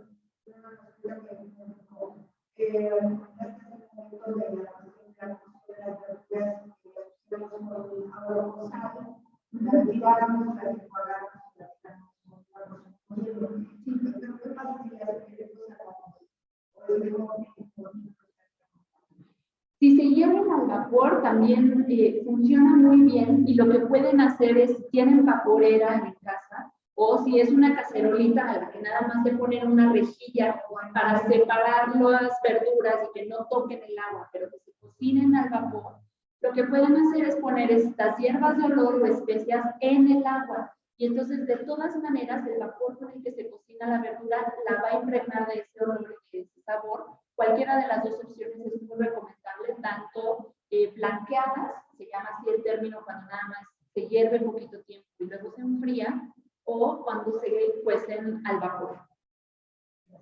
No hay de qué. La mejorana y el orégano funcionan muy bien para sopas, ensaladas, verduras y proteínas, tanto vegetales como animales. El perejil, igual en crudo, funciona muy bien para ensaladas y verduras. El romero también sirve para condimentar proteínas, además de las verduras, sirve muy bien para las proteínas. La salvia también para sopas, proteínas, ensaladas, y lo mismo el tomillo.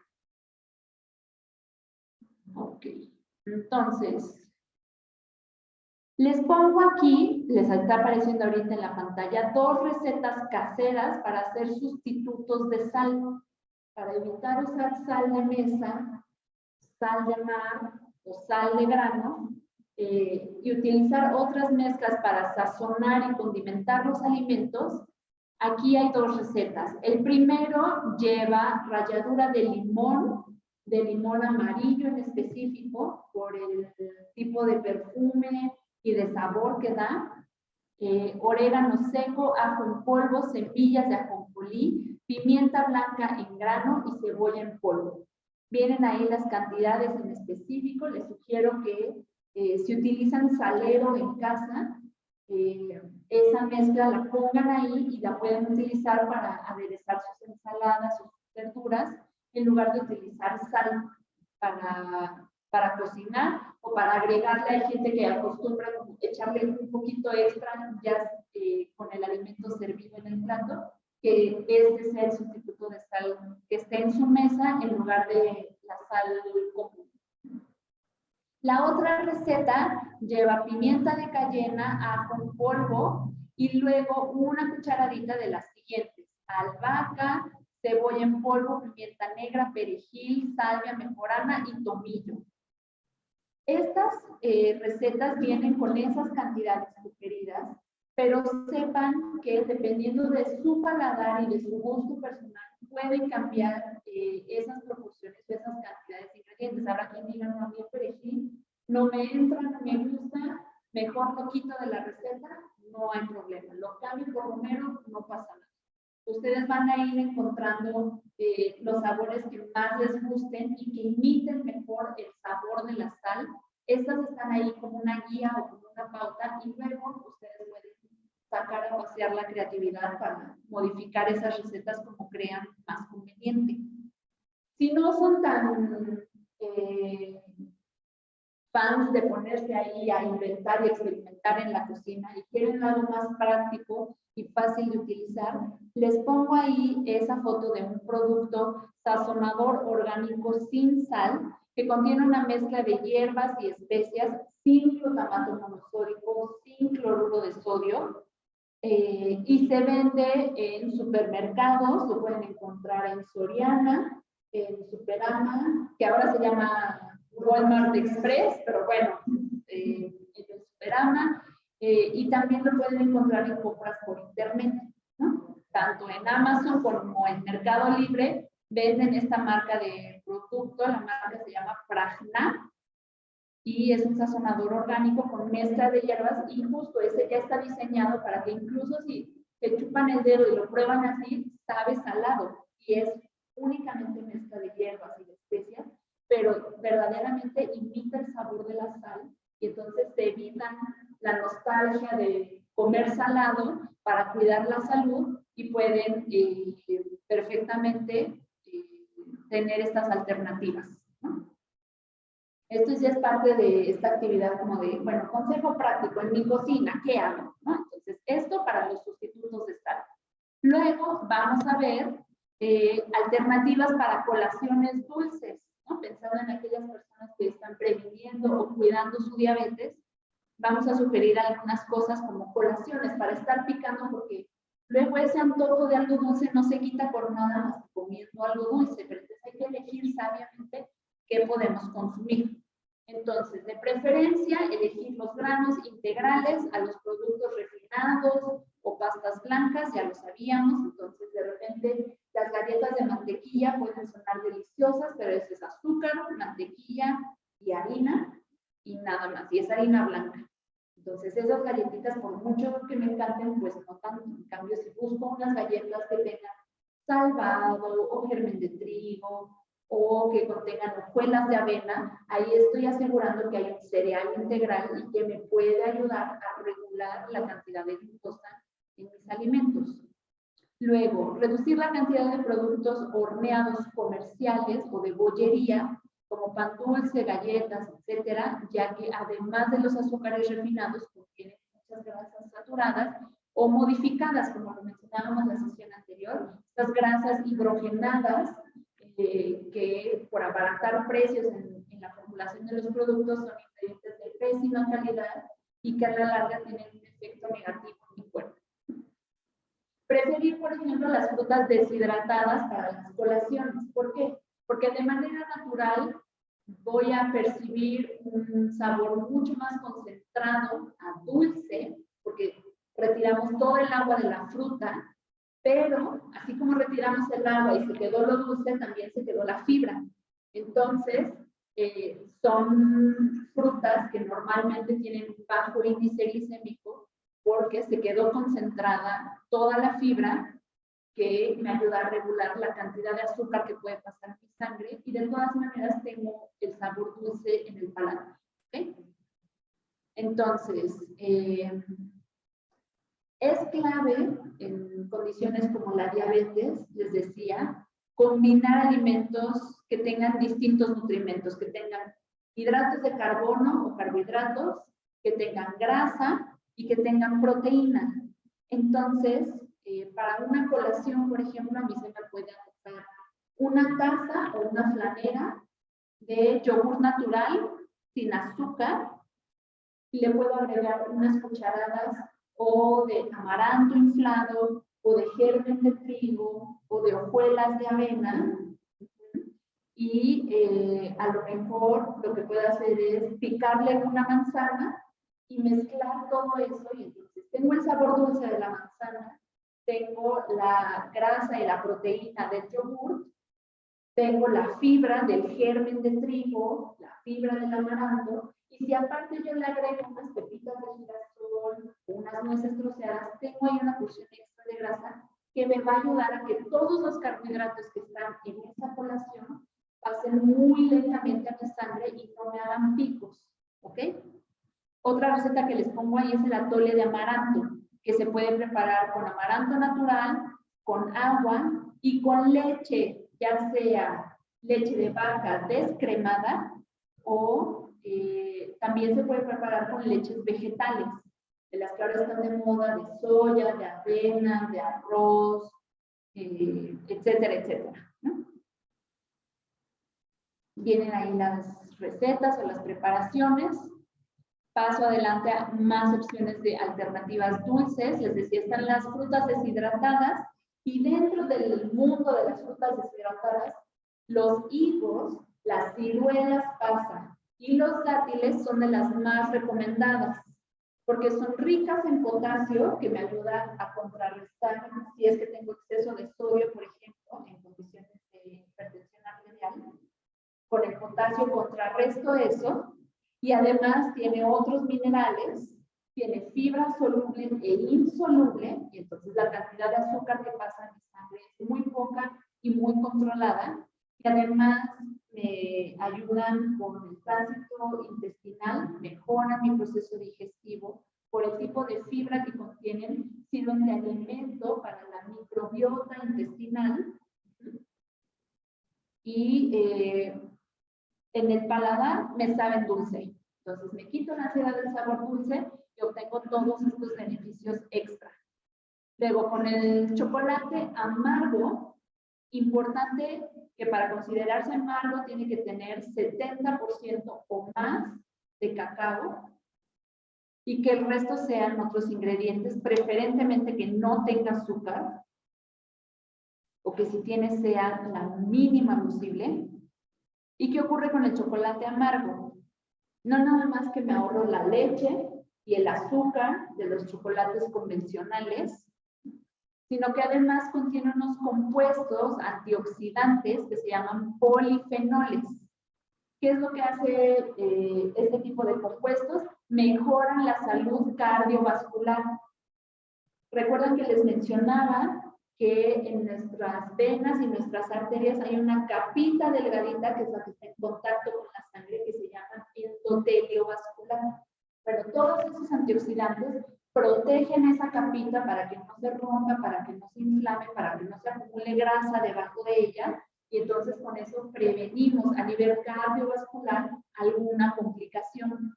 ¿Okay? Cuando se tiene presión arterial elevada es uno de los puntos claves a proteger o a cuidar que no se complique. Y por eso procuramos que no haya acumulación de grasa por debajo del endotelio vascular. Y los polifenoles del chocolate son una muy buena alternativa. Además de los antioxidantes de las frutas y de las verduras, el del chocolate amargo también funciona para eso. ¿Ok?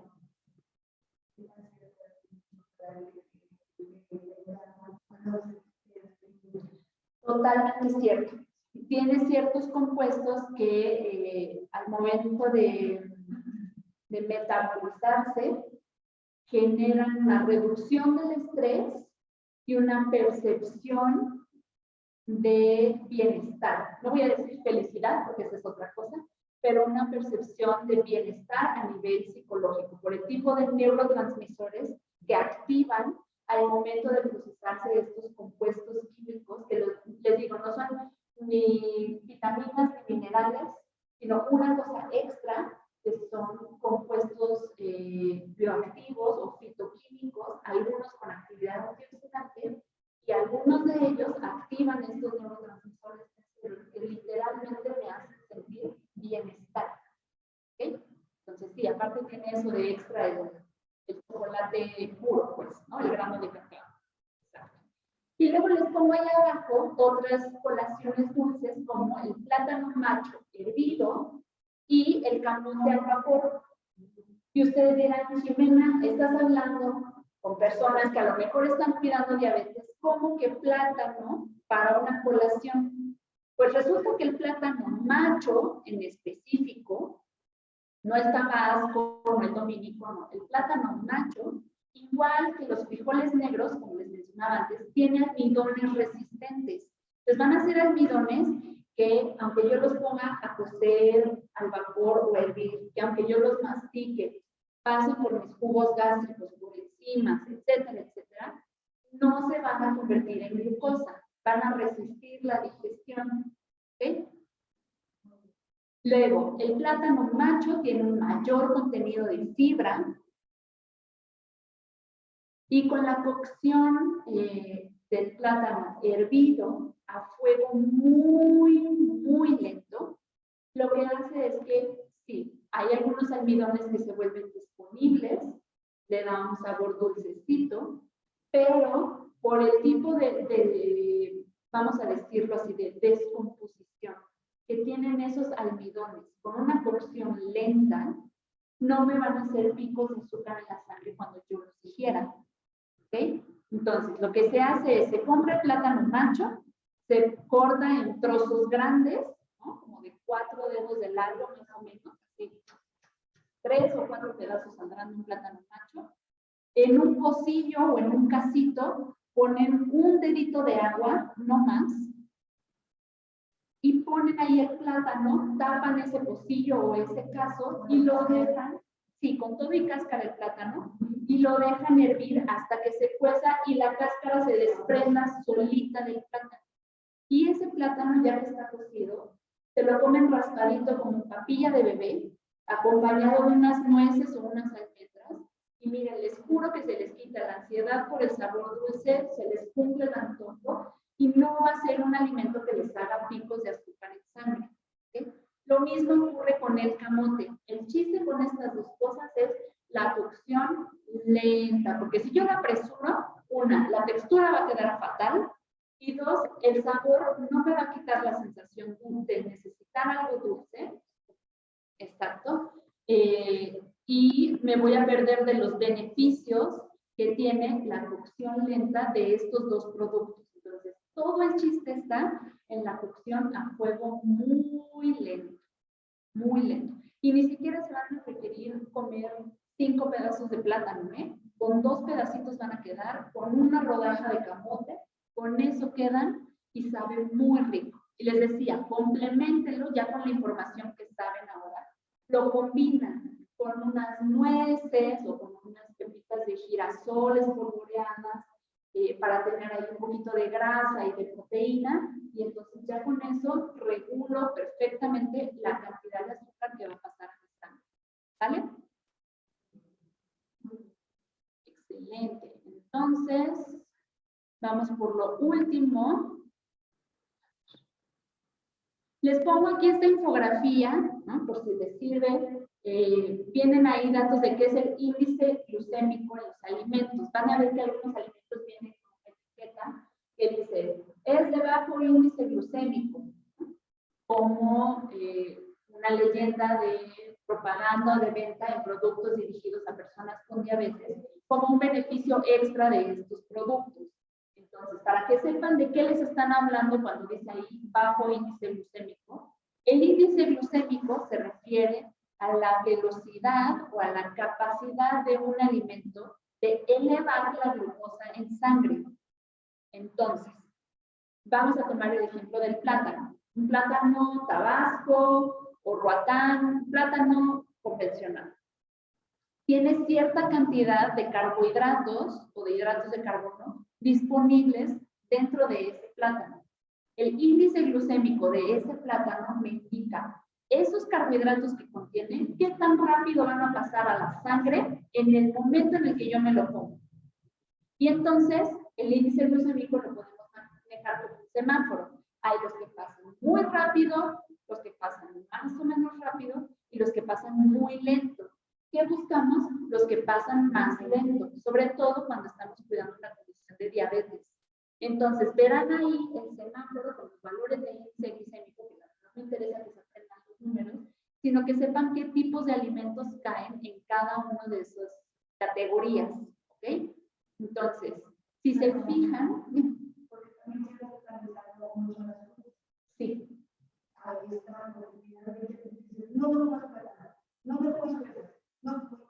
No comas nada, no comas mandarina,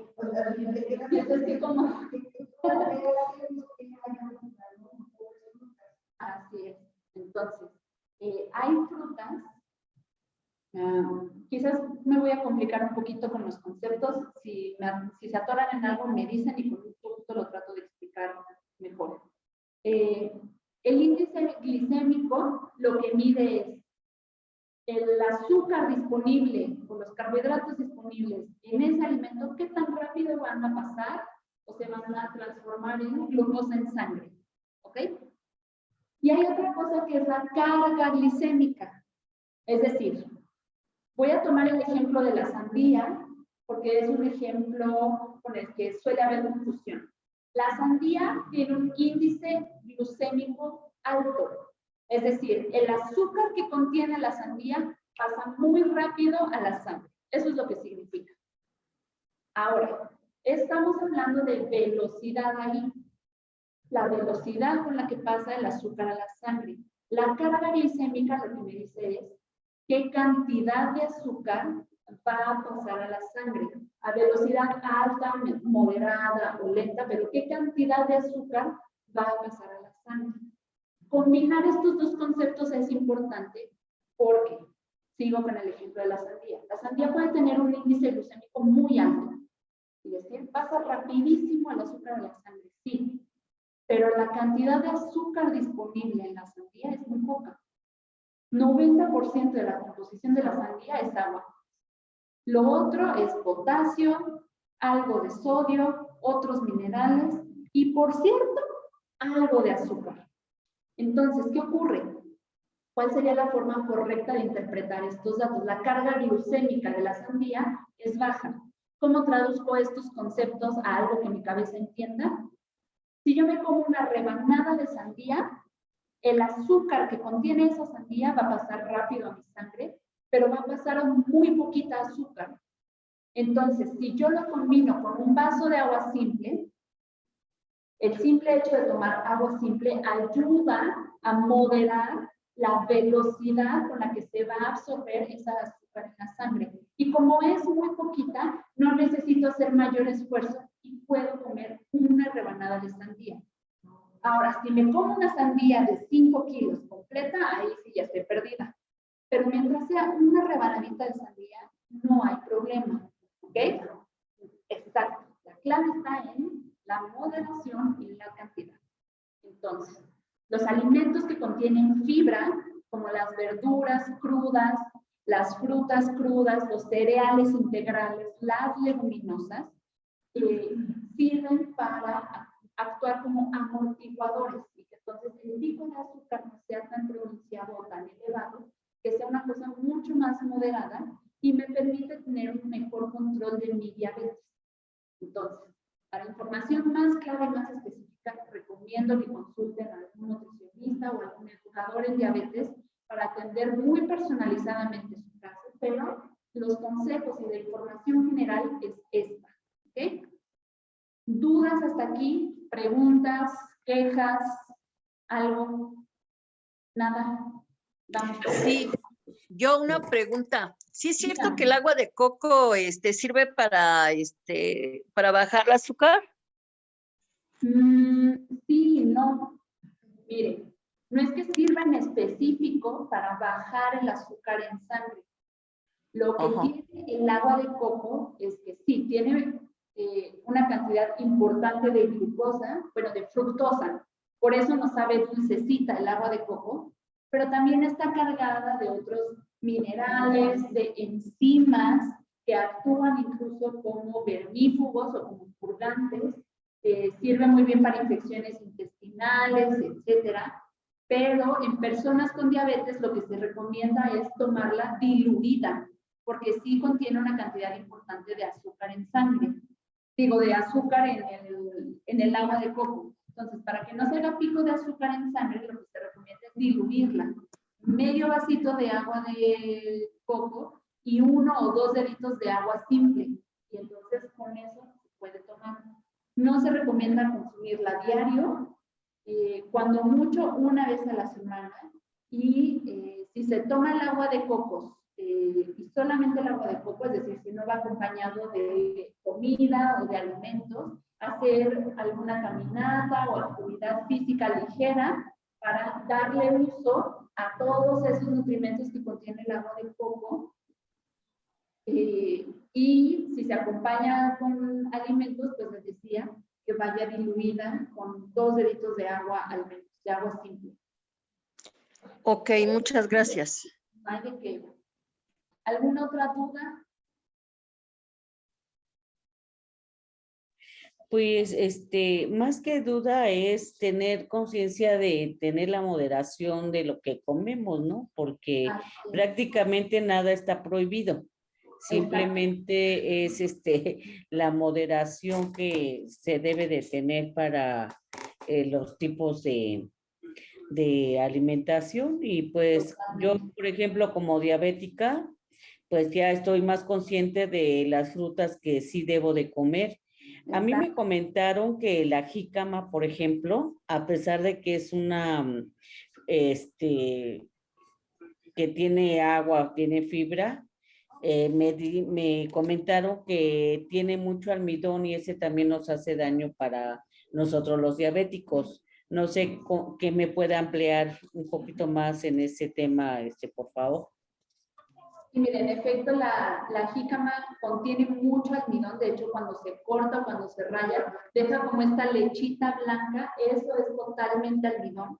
Y efectivamente, con las personas que tienen diabetes, al momento de que nosotros les damos un plan de alimentación, hacemos lo que llamamos un conteo de carbohidratos, es decir, a grandes rasgos por grupos de alimentos, verduras, cereales, etcétera, contamos más o menos cuál es el aporte de carbohidratos por tiempo de comida, etcétera, para distribuirlo de una manera, digamos, muy proporcionada y muy moderada, para que no haga picos de azúcar en sangre, la ingesta de alimentos, y entonces, efectivamente, alimentos con mucho almidón, como la jícama o como la papa blanca, o como el arroz blanco, contienen una alta cantidad de almidón, y eso descontrola el conteo de carbohidratos que se sigue en una dieta orientada a diabetes. Entonces, efectivamente,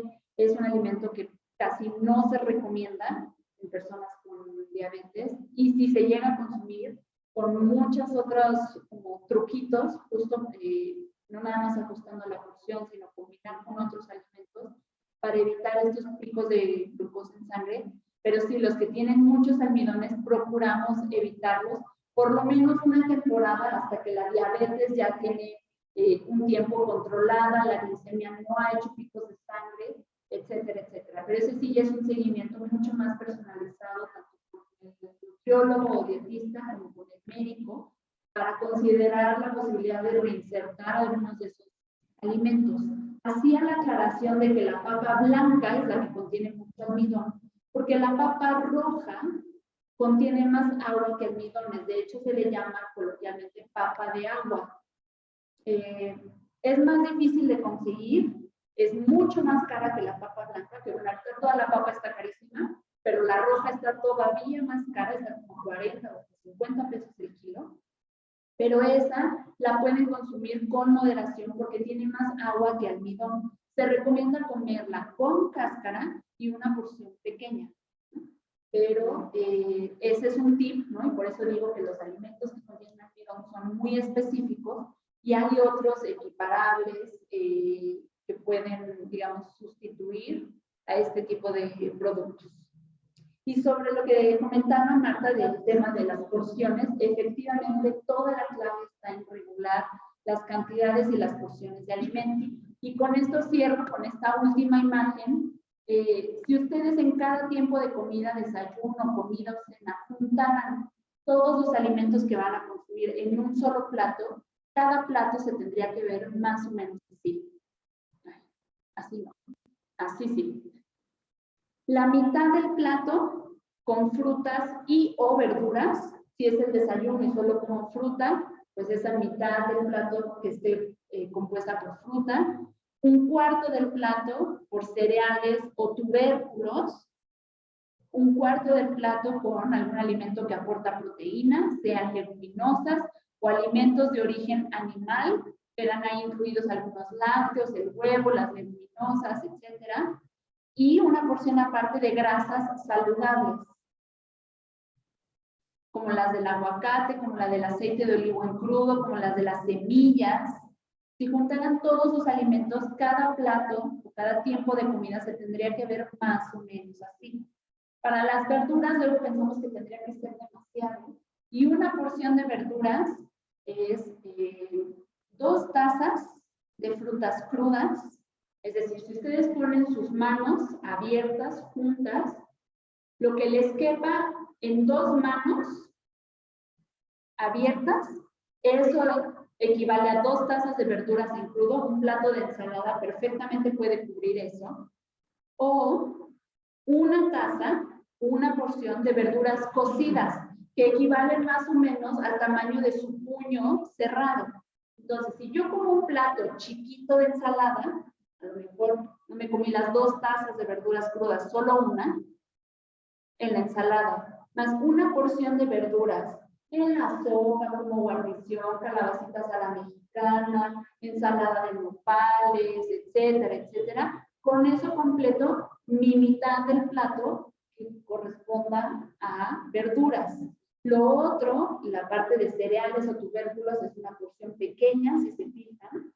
Y la parte de proteína también, luego le damos demasiado protagonismo a la proteína y nos servimos una pechuga enorme o un pedazo enorme de proteína. Y hay unos 3 chícharos perdidos en el arroz, en lugar de invertir las proporciones y que haya más verdura y menos cantidad de proteína. ¿Por qué? Porque no es necesaria. Con esa cantidad de proteína más que suficiente para mantener un cuerpo saludable y funcional.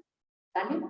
Entonces, les dejo ahí esa imagen como recurso para que más o menos ubiquen sus porciones al momento de combinar sus alimentos o de prepararlos. Por ejemplo, Marta, usted que nos compartió el ejemplo de que se hace caldito de verduras con un poco de arroz y un poco de quinoa era y la mezcla de lentejas, ahí ya usted está usando el cereal con la leguminosa, más las verduras del caldito, y se empieza la comida con una ensalada de verduras, perfectamente cubrió sus proporciones en el plato de un tiempo de comida. Y si a la ensalada le puso aguacate o le puso aceite de olivo o les polvoreó alguna semilla encima, ajonjolí, etcétera, ya tiene su porción completa de grasas saludables también.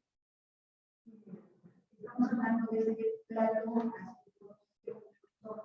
para el desayuno, para la comida y para la cena.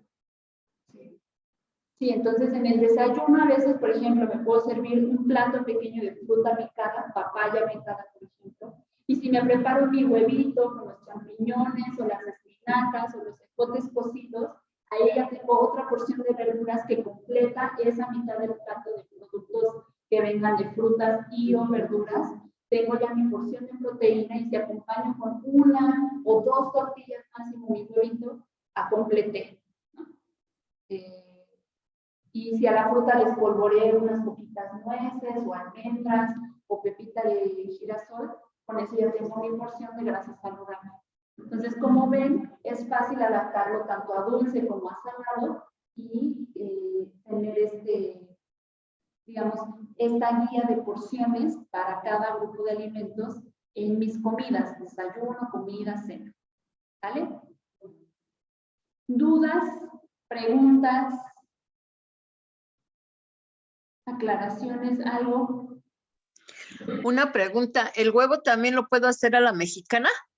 Por supuesto, y ahí lleva su porción de verdurita, como el pescado, la cebolla, el chilito verde si le pone, claro que sí.